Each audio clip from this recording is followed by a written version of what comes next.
When Julia adopted the little gray cat from the shelter, she thought he would bring peace into her quiet apartment. She named him Milo, soft, shy, and with eyes like storm clouds.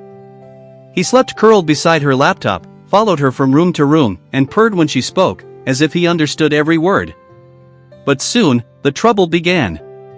Julia worked from home, surrounded by important papers, contracts, reports, receipts. Her life spread across the desk. One morning, she found the pages wet, smeared with blurred ink. At first, she thought she had spilled her coffee.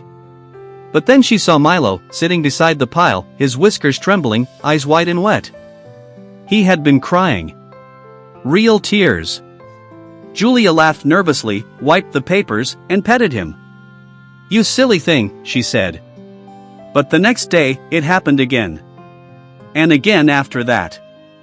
Every morning, she found her documents soaked, ruined, as if someone had wept over them through the night. She began to worry. The landlord had already warned her about keeping pets, and now her job was at risk. She couldn't keep reprinting confidential files. "I can't do this anymore," she whispered one night, as Milo rubbed against her legs, purring softly.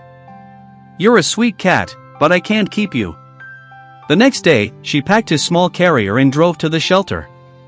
Milo didn't fight, didn't hiss, he just watched her with those heavy, sorrowful eyes.